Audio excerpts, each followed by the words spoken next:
మరొక senior leader స్వతంత్ర రెడ్డి గారు. అసలు రెడ్డి కమ్యూనిటీ అయినా వాస్తవంగా, కానీ వాస్తవంగా స్వతంత్ర రెడ్డి గారు ఆ ఫీలింగ్ ఎక్కడ తనలో కనపడవు. తను అసలు నేనే ఒక్కోసారి స్వతంత్ర రెడ్డి గారా అని నేనే కన్ఫ్యూజ్. అంటే మీడియా పరంగా నాకున్న 10 years ఎక్స్పీరియన్స్, అందులో 5 years 16 టీచింగ్ ఎక్స్పీరియన్స్ లో కూడా నేను కన్ఫ్యూజ్ అవుతుంటా. ఎందుకంటే ఒక టిప్ టాప్ గా, ఒక డిగ్నిఫై గా ఎక్కడ మీరు ఆ భావాలు కనిపించారు. ఎందుకు అది కాంగ్రెస్ పార్టీలో నుంచి వచ్చిందా, లేకపోతే మీరు సహజంగా? ఇప్పుడు ఫస్ట్ నుంచి 80 కాంచి రాజకీయం చేస్తాను. ఊకే తెలుసు, తెలుసు, ప్రతి ఎమ్మెల్యే మన ఇంటికి వచ్చిన వాళ్ళే, కానీ ప్రౌడ్నెస్ గా ఉండేవాడిని కాదు. ఎవరికైనా బీదోడు ఉంటే పని చేపించి మనకు సహకారం చేయించేది, కానీ ఒకరికి హాని చేసే బుద్ధి మన దగ్గర లేదు. ఊళ్ళో పోతే మనం పోతే రెడ్డి గారు మీరు రావట్లేదు ఏంటి, ఓటు శాతం ఇట్లా ఉంటుంది అట్లా ఉంటుంది, మీరు తిరగాలి చేయాలి, మంచితనం తప్ప దురుసుతనం అనేది అసలు ఉండనే ఉండదు. మనకి జన్మకు తెలియదు అట్లాంటి పని. ఇప్పుడు మీరు రామనాథం గారు ఎప్పుడు కలిసి తిరిగే టైంలో నవ్వుకోవడం మీ మీడియాలో చాలా మంది చూసినాం మేము వాస్తవంగా. అంటే బయట అనకూడదు, అంటే వెనకంచి నవ్వేటు నాకు అక్కడే ఉన్నారు, నేను చూస్తున్నాను. ఇంకా ఇప్పుడే కాదు, ఇంకా నాకు 50 సంవత్సరాలు అక్కడే ఉంటారు అనుకోండి. వాళ్ళు ఏడిచిన వాళ్ళు ఎక్కడ ఉండాలో అక్కడనే ఉంటారు. మేము ఇద్దరం పోయినప్పుడు కాంగ్రెస్ పార్టీ తిరుగుతాను అనేది తప్ప ఎవరు సింగిల్ గా అనేది కాదు. మేము ఇద్దరం పోయినప్పుడు కాంగ్రెస్ పార్టీ తిరుగుతాంటాడు. ఎదుటోడికి భయంగా ఉన్నది తప్ప అది భయంతో మాట్లాడే. నవ్వుకోవడం అంటే మనం లేనప్పుడు మన గురించి మాట్లాడతారంటే వాళ్ళలో భయమే. అది భయమే. మనం మా ముందే అసలు వాళ్ళు చేసిన చెడు పనులకు మనం మాట్లాడలేదు. టీఆర్ఎస్ లో ఉన్నోళ్ళు మాట్లాడలేరు. అన్ని ఏదో పని చేసి ఓటు శాతం పెరగడానికి కూడా ఆ ఏదో పనులకి మనకి ఇంకా ప్లస్ పాయింట్. అందులో అలవేలు కూడా చక్కని మంచి, వాళ్ళ నాన్న సర్పంచ్ చేశాడు, నేను వైస్ ప్రెసిడెంట్ చేశాను. ముందు క్యాండిడేట్స్ కూడా మంచి పని చేశారు. 80 కాంచి మేము పెట్టిన క్యాండిడేటే సర్పంచ్ గా గెలిచారు. 80 నుంచి కూడా ఒకటేసారి మేము వైఎస్ కాంగ్రెస్ గా కన్నమ్మను పెట్టినాం. ఈ గోకలి సావిత్రి కాంగ్రెస్ నిలబడ్డది. ఒకటేసారి మిస్ అయింది తప్ప 80 కాంచి మనం పెట్టిన అభ్యర్థి సర్పంచ్. ఓకే, అంతే తప్ప వేరే మార్గమే మేము పుట్టలేదు. 80 అప్పటి రాజకీయం చేస్తాను అంటారు. కాబట్టి అర్థం ఉంది. మనం ఎవరు పెట్టినా ముందే మనం ఇంటికాడ కూర్చోబెట్టి వీళ్ళని పెడదామని చెప్పేసి పెట్టి ఒకసారి రామ్మూర్తిని పెడదామని అనుకున్నాం. తెల్లారే నరసింహ గారు ఫోన్ చేసి వాడు మెంటలోడు వాడిని ఎందుకు పెడతానులే అని అంటే, మళ్ళీ గోకల్ నాగేశ్వర ఈ శంకర్రావుని పెడదామని మళ్ళీ శంకర్రావుని పెట్టి, ఆయన కొద్దిగా జబ్బుతో ఉన్నాడు. ఆ జబ్బుతో ఉంటే మళ్ళీ మధ్యాహ్నం ఎలక్షన్ వస్తుందేమో అని, ఈ ఎలక్షన్ కాదండి మళ్ళీ ఎలక్షన్ చూస్తాడు అన్నది. అట్లనే మళ్ళీ ఎలక్షన్ చూసిండు. 3 సార్లు 2 సార్లు చేసిండు ఆయన. వాళ్ళ అమ్మాయి ఇప్పుడు సర్పంచ్ గా. వాళ్ళకి మంచి పేరు ఉంది కాబట్టి, మంచి పేరు మనకు పార్టీ పరంగా కాకుండా వాళ్ళ వ్యక్తిగతంగా కూడా టీఆర్ఎస్ లో ఉన్న వాళ్ళు కూడా ఈమెకు వేసారు ఓటు. ఓటు ఒకటి అటుపడ్డ వార్డుకి వేసేసి సర్పంచ్ ఓటు చేసిన వాళ్ళు ఉన్నారు ఊళ్ళో.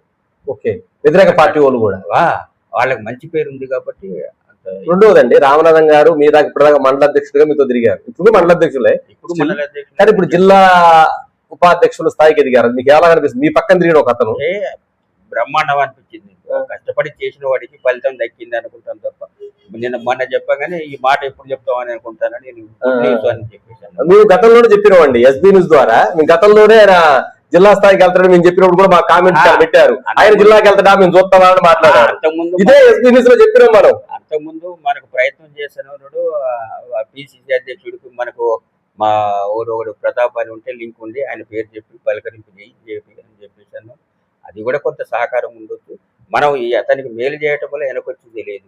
కొంతమంది ఎలక్షన్లప్పుడు రకరకాల చేసినా కూడా ఆయన ముందు చేసేపోయి ఎమ్మెల్యే దగ్గర కూడా మాట్లాడి సక్సెస్ చేసిన, ఆయన దగ్గర రూపాయి లేదు, తినలేదు, చేయలేదు అని చెప్పి. రెండు సోదర్ రెడ్డి గారు, మీకు ప్రత్యేక మిమ్మల్ని అడిగే ప్రశ్న ఏంటంటే, గతంలో ప్రతిపక్ష పార్టీలు రామనాథంగా ఏది పెట్టాలని రామనాథం గారు పెట్టి తెల్లారి ప్రెస్ మీట్ భయపడి కొన్ని ప్రెస్ మీట్ పెట్టమానేస్తూ, రామనాథం గారు తెల్లారి ఢీకొని పెట్టారు. ఇప్పుడు ఆ పరిస్థితి లేదు. ఒకటే ప్రెస్ మీట్ తప్ప రెండో పక్కన ప్రెస్ మీట్ లేవు. నాకు తెలిసి ప్రతిపక్షం నుంచి మేము ప్రెస్ మీట్ చాలా తక్కువ చూస్తాను. అప్పుడు ధీటుకు వచ్చేయి. అది అంటే మీడియా వాళ్ళు రాశారో లేదో రామనాథం గారు తెలుసు, ప్రజలకు తెలుసు, కానీ ధీటుగా అంటే తను ఎమ్మడే ఢీకొని తెమ్మడే ఇచ్చేటోడు. అది మీకు ఎలా అనిపించింది వాస్తవంగా ఆ వయసులో? మంచి పద్ధతి అది, కానీ జనాలకు హానికరమైనది ఎప్పుడు చేసింది కాదు. ఒక ఆయన చనిపోయిందంటే ఇంట్లోనే బియ్యం లేవు, బియ్యం టిక్కి తెచ్చి అప్పో సొప్ప చేసి తీరుతాం అని తీసుకొచ్చి పెట్టేది. అది వెనపాక లెవెల్లో మనకు మంచి పేరు తప్ప చెడు పేరు అసలు ఉందనే ఉంది.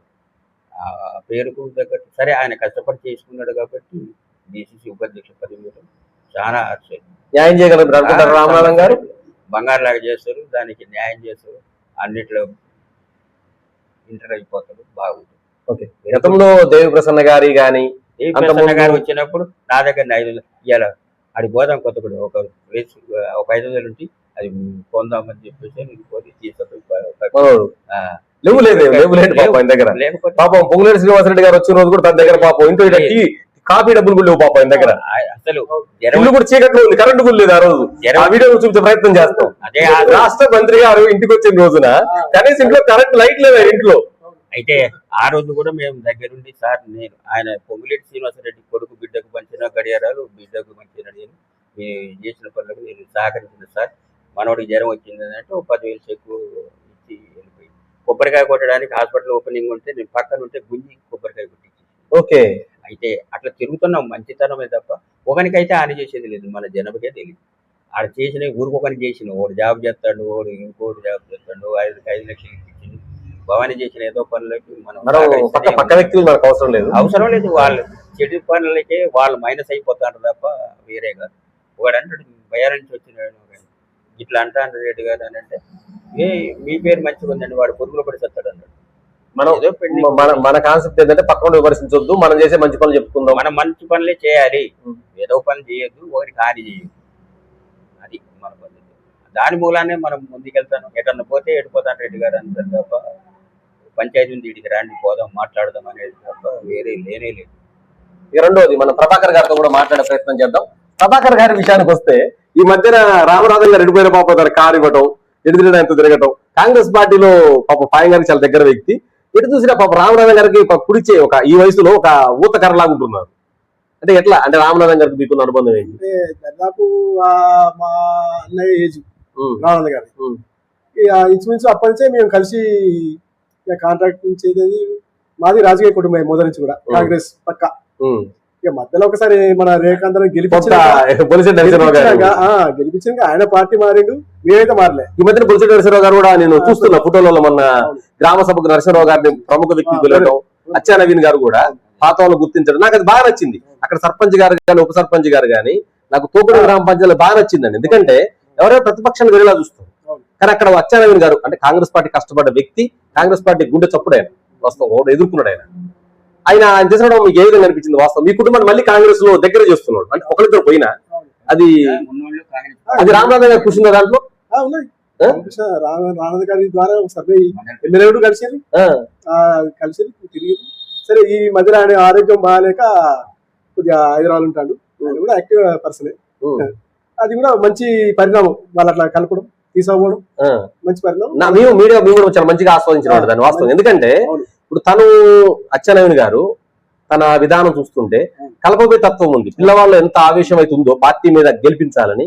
అదే కలపగోలుతనం కూడా ఇవ్వడం చూసి అబ్బాయిలో అది ఏమైతే భవిష్యత్తులో మంచి నాయకుడు తయారు చేస్తుంది అబ్బాయికి. ఈ అబ్బాయికి ఎంత భవిష్యత్తు కాంగ్రెస్ పార్టీ ఉందనుకుంటున్నారు మీరు?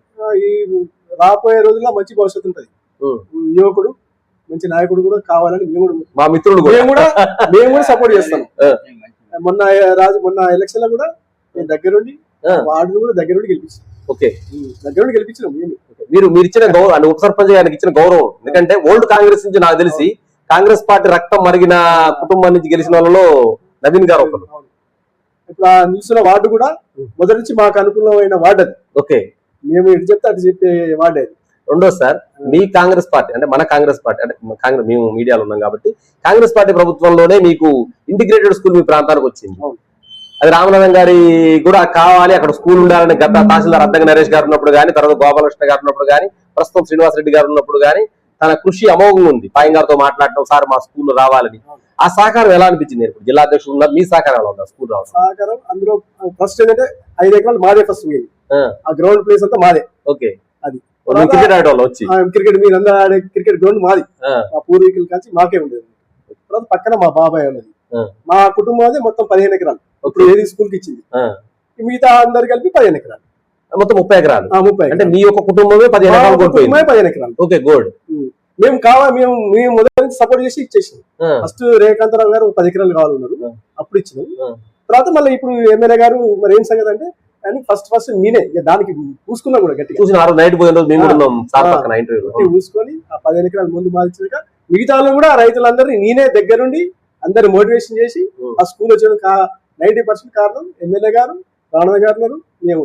ఓకే, అంటే వాస్తవ భూదాతలు మీరే అని చెప్తారు. మెజారిటీ 15 ఎకరాల మీది. పాపం ఆ చిన్న పేదకారి రెండో చిన్న మాట ఇచ్చిన మా దృష్టికి వచ్చిందండి కాంగ్రెస్ పార్టీ తరఫున. వాళ్ళకి ఏదో చిన్న పోయిన 15 మందికి కూడా చిన్న చిన్న ఉపాధి చూపిస్తామన్నట్టుగా ఆల్రెడీ ఇప్పుడు ఒక 10 మందిని నైట్ డ్యూటీ తీసుకున్నారు. Okay, good. అది వాళ్ళు ఆల్రెడీ అది కూడా మనం పెట్టిస్తాను, అది కూడా నడుస్తుంది. ఎమ్మెల్యే గారు అయితే రాణా గారు అందరం కలిసి ఒక 12 మందిని ఆల్రెడీ ఇప్పుడు సెక్యూరిటీగా పెట్టించాం.